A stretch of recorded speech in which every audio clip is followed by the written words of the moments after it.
Hello UPSC aspirant, वनो IAS में आपका स्वागत है। मेरा नाम इमामुल हक और मैं आपके यूपीएससी के लिए सामान्य अध्ययन पेपर का इतिहास का विषय आपको कराऊंगा यहाँ वनो आईएएस के अंदर।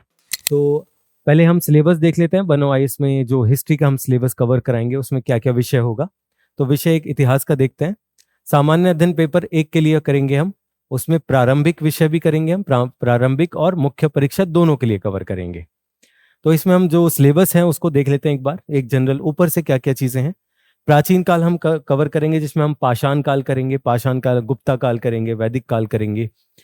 इसके अलावा हम करेंगे मध्यकालीन काल। मध्यकालीन काल में हम मुगल्स करेंगे, सल्तनत करेंगे, विजयनगर साम्राज्य करेंगे और काफी चीजें हैं। ठीक।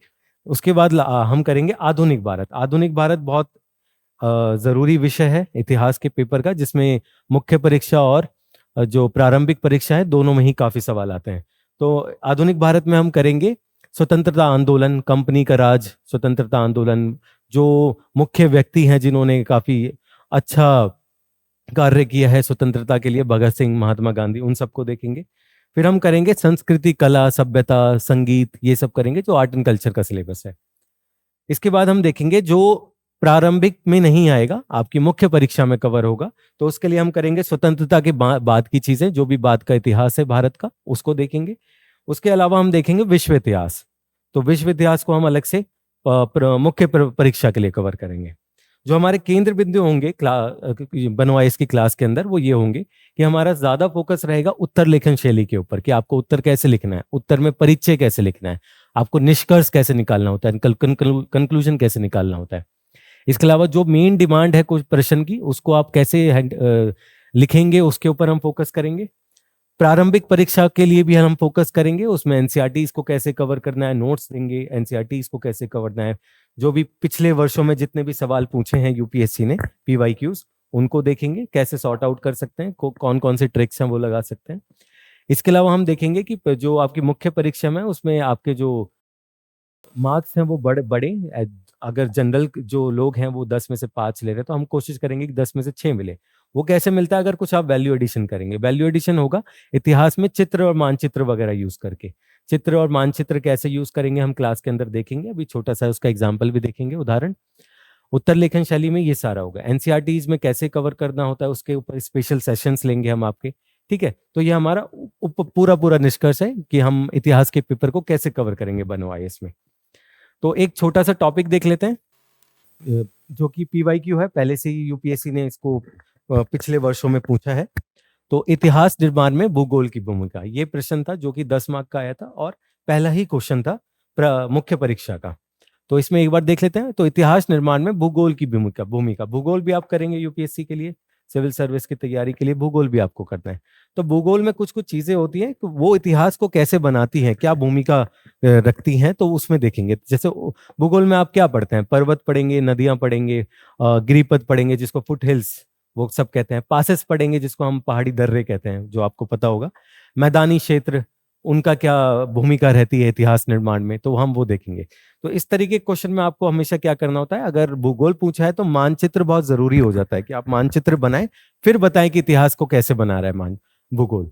तो हम पर्वतें अगर देखें तो हिंदू कुश है इधर, हिमालय पर्वत है उत्तर में, और बीच में अगर देखें तो वहां पर विंध्यास है। तो अगर आप विंध्यास की बात करो तो विंध्यास में गुफाएं होंगी। पाषाण काल की हम बात करेंगे, पाषाण काल में हम भीमबेटका पढ़ेंगे कि भीमबेटका क्या थी, वो गुफाएं क्या थी, उसके अंदर क्या क्या हमने देखा और वो इतिहास के ऊपर कैसे आईना दिखाती है।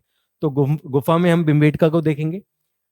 हिंदू कुश की पर्वतों की अगर बात करें तो हिंदू कुश पर्वतों में हमेशा जो भी भारी ताकतों ने आक्रमण किया है भारत में, उनको रोकता भी है, बट उसके अलावा ये भी हम देखेंगे कि जो पहाड़ी दर्रे होते हैं, वो पहाड़ी दर्रे कैसे आक्रमणकारियों को मदद भी करती हैं।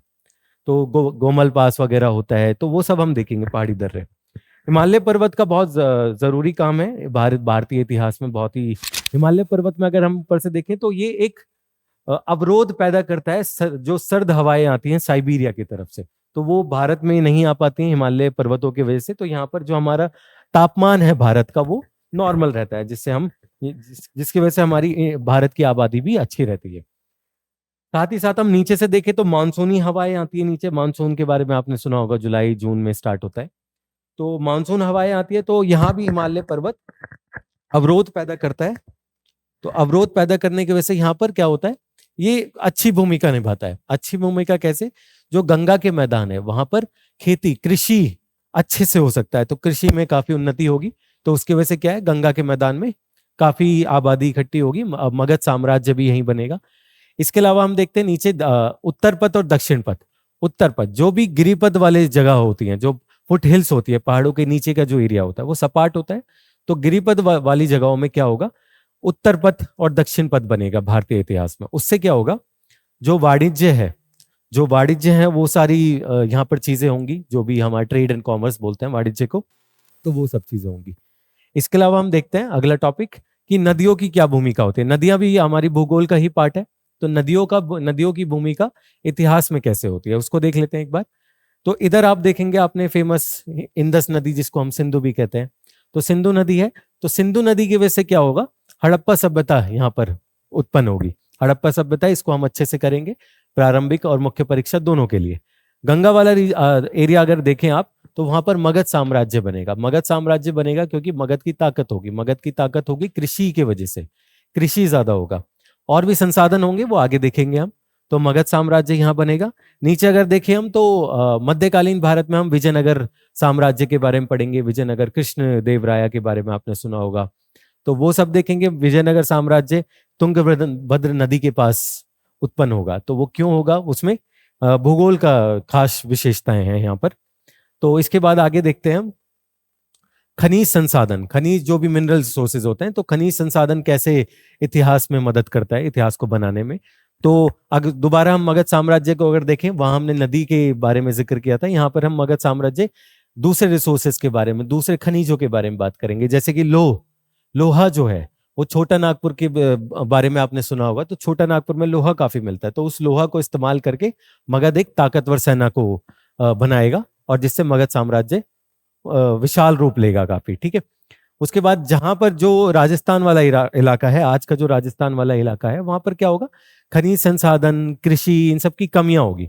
तो इन खामियों की वजह से क्या होगा, वहां पर राज्य ज्यादा बड़े नहीं हो पाएंगे, साम्राज्य नहीं बन पाएंगे। तो ये हम इतिहास में देखेंगे क्लास के अंदर, ये क्यों हो रहा है। तो खनिज की संसाधनों की कमी होगी, तो वहां पर राज्य भी छोटे होंगे। नीचे अगर देखें, जो लेड मिनरल होता है, जिसको हम शीशा खनिज भी कहते हैं, तो शीशा खनिज की वजह से क्या होगा, जो सातवाहन साम्राज्य है, सातवाहन साम्राज्य सिक्के बनाएंगे, सिक्के कॉइन्स बनाएंगे, किसके, लेड के, शीशे के। ठीक है, शीशा ये लेड वाला शीशा है। ठीक है, तो वहां पर उनके बनेंगे वो सबसे ज्यादा। तो ये खनिज संसाधन होंगे। तो हमारा इतिहास में ये विषय होगा सारा, इसको हम अच्छे से कवर करेंगे क्लास के अंदर। और हमारा ज्यादातर जो फोकस होगा वो हमारा मुख्य परीक्षा के ऊपर होगा। हम दोनों परीक्षा को करेंगे, पर मुख्य परीक्षा क्योंकि ज्यादा जरूरी होती है, क्योंकि सिलेक्शन आपको वही दिलाएगी। तो उसमें हम कैसे परिचय लिखना है, कैसे निष्कर्ष लिखना है, वो करेंगे। बाकी आपको कोई भी कंफ्यूजन है, कोई भी आपको सवाल है, तो आप नीचे कमेंट बॉक्स में कमेंट कर सकते हैं। धन्यवाद।